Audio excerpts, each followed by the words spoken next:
पार्वती प्रियपुत्राय पूर्वा सन्ध्या प्रवर्तिते उत्तिष्ठ गणनाथस्य कर्तव्यं लोकपालनम् उत्तिष्ठोत्तिष्ठ विघ्नेश उत्तिष्ठ गौरीसुता उत्तिष्ठ गिरिजापुत्र जगतां मङ्गलं कुरु।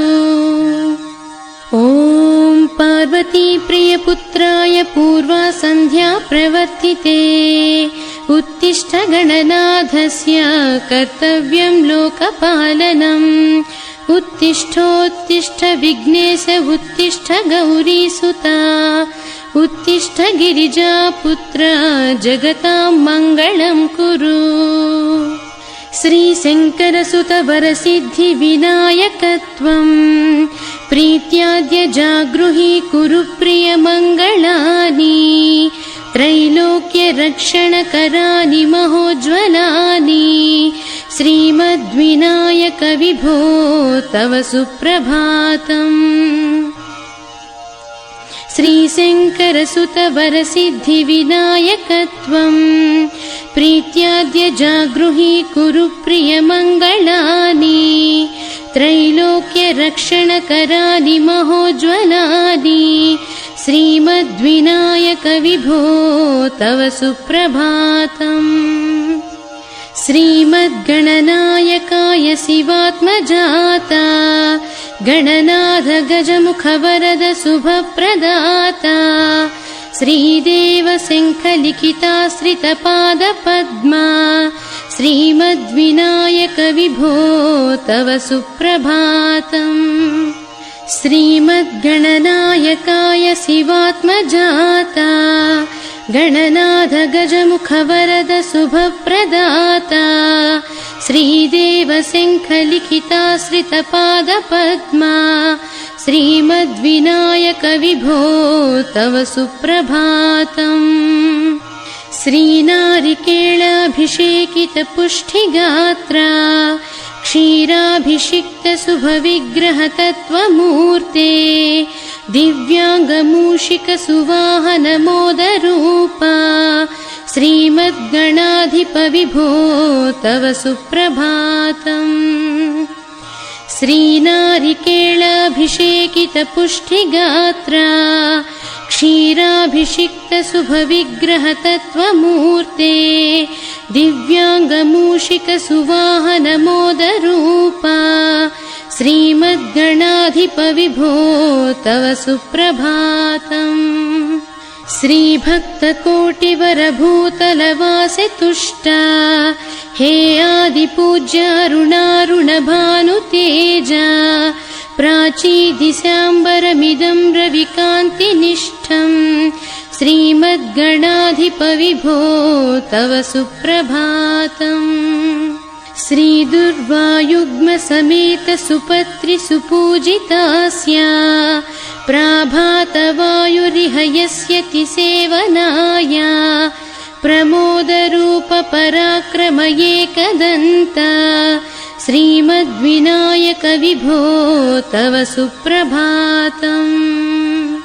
गौरीकराम्बुज सुलालित दिव्यवक्त्रा श्रीकण्ठमानसमुदाकर मोदरूपा कैलासशैलशिखरस्थित बालभानु श्रीमद्विनायक विभो तव सुप्रभातम्। दूर्वाङ्कुराणि जलजानि सुपुष्पकानि बिल्वानि पूजनविधौ च सुसज्जितानि नित्यार्चनोत्सुकमदोत्कटवारणास्या श्रीमद्गणाधिप विभो तव सुप्रभातम्। हृत्कूपमध्ये समुपस्थित चित्स्वरूपा कूटस्थतत्त्वमिदमेव हि बोधनेन त्वामत्र भासि विदधासि समस्तशोभा श्रीमद्गणाधिप विभो तव सुप्रभातम्। श्रीमुद्गलाख्यमुनिसन्नुत सच्चरित्रा वासिष्ठगृत्समदमुख्य ऋषीश्वरीभ्या वेदोक्तदेवगणमन्त्रगणाधिनाथा श्रीमद्विनायक विभो तव सुप्रभातम्। ऋग्वेदकीर्तितगणाधिपज्येष्ठराजा त्वं ब्राह्मणस्पतिरिति प्रकटीकृतोषि। आधर्वशीर्षमनुमन्त्रितदिव्यमूर्ते श्रीमद्विनायक विभो तव सुप्रभातम्। ब्रह्मादिदेव परिकीर्तितवेदपाठा त्वत्सूर्पकर्णकुहरौ प्रविशन्ति देवा। श्रुत्वा गुणैव परिपालय धर्मसङ्घान् श्रीमद्विनायक विभो तव सुप्रभातम्। हेरम्भलम्ब जठराद्भुत दिव्यगात्रा प्रारम्भपूजनमिदं दयया गृहीत्य। सर्वाशुभानि परिनाशय सर्वपुत्रा श्रीमद्विनायक विभो तव सुप्रभातम्। भानुदयेन न हि दृश्यति चन्द्रबिम्बम् त्वत्पालदेशशिशिरेव विभाति नित्यम्। सत्यस्वरूप निगमागमसन्नुताङ्घ्रे श्रीमद्विनायक विभो तव सुप्रभातम्। कालाग्निरुद्रसुतकालनियामकत्वम् कालानुकूलफलदोषि कलामयोऽसि। कल्याणकारक कलाधरशेखरोऽसि श्रीमद्विनायक विभो तव सुप्रभातम्। उग्रस्वरूप रिपुनाशक उग्रपुत्रा सौम्योऽसि सोमविनुतोऽसि प्रशान्तरूपा। सर्वेश सर्वफलकारक सर्वमूर्ते श्रीमद्विनायक विभो तव सुप्रभातम्। दारिद्र्यदुःखभयभञ्जन विघ्नराजन् कारुण्यविग्रह धनादिफलप्रदायिन् लावण्यमञ्जुलकलान्वितरञ्जितास्या श्रीमद्विनायक विभो तव सुप्रभातम्। गम्भीरतुष्टगणराजगकार पूज्या गान्धर्वगानपरिवर्तितनादमूर्ते गाङ्गेयगण्यगणितादिकलास्वरूपा श्रीमद्विनायक विभो तव सुप्रभातम्। मूलाधिचक्रनिलयाच्युतयोगमूर्ते त्वामादिदेवमनुचिन्त्य तरन्ति भक्त्या। रागादिदोषपरिहारक वेदवेद्या श्रीमद्गणेश्वर विभो तव सुप्रभातम्। लक्ष्यादिशक्तियुतशक्तिगणेश्वरोऽसि दिव्याक्षरोऽसि शुभमन्त्रविराजितोऽसि। तन्त्रादिभिर्नुतनतेष्ठदवल्लभेश श्रीमद्गणेश्वर विभो तव सुप्रभातम्। नागोपवीतधरणागविनोदचित्ता नागास्य नासितमहागणतानुरक्ता।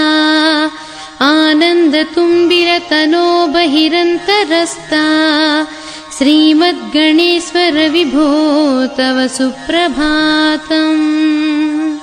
भद्रे भवक्त्र नवभद्रद भद्रतेजा रुद्रप्रियात्मज मदद्रवशक्तियुक्ता। अद्रिसजा मधुरवत्सलता निधाना श्रीमद्गणेश्वर विभो तव सुप्रभातम्। सर्वार्थसिद्धिफलदायक बुद्धिदायिन् विघ्नाद्रिवज्रपरिपूज्य चतुर्धिकाले। भद्रं पदं दिशसि भक्तगणाधितोषी श्रीमद्गणेश्वर विभो तव सुप्रभातम्। बालादिभव्य बहुरूपधरोऽसि देवा चिन्तामणिस्त्वमसि सर्वफलप्रदोऽसि। त्वन्नाम दिव्यमणिरस्ति जगद्धिताय श्रीमद्विनायक विभो तव सुप्रभातम्।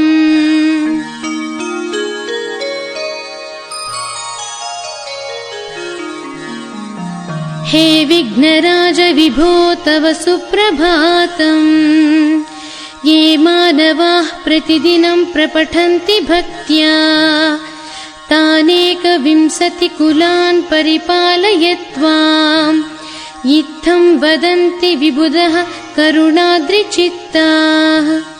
हे विघ्नराज विभो तव सुप्रभातम्। ये मानवाः प्रतिदिनं प्रपठन्ति भक्त्या तानेकविंशतिकुलान् परिपालय त्वाम्। इत्थं वदन्ति विबुधः करुणाद्रिचित्ताः।